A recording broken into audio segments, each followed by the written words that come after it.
If you haven't figured it out yet, I like my whiteboard because I like sharing information. This is our part 3 on our clutching kind of basics. We're going to talk about aftermarket clutches and some of the do's and don'ts for machining and what do you do if you got a bad clutch.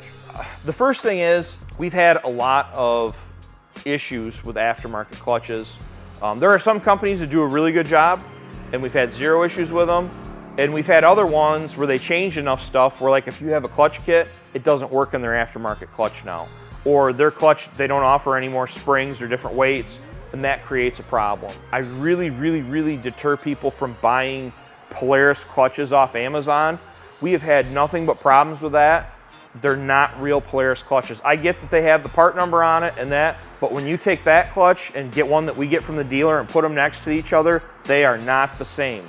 That creates another whole host of problems. So our position is either you buy an OEM one from the dealer or a reputable place, not the internet, or you get an aftermarket one that's tried and true, not to tout any one company, but like we've had really good luck with the aftermarket Assassins ones. I'm not saying there aren't other options or different things.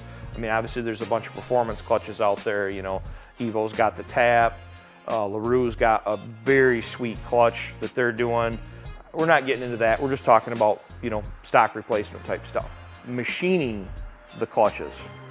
My opinion, this isn't fact, this is my opinion. I say that machining your stock clutches is a bad idea. Every single one that we have had from a customer that has been sent out to be trued has had nothing but problems.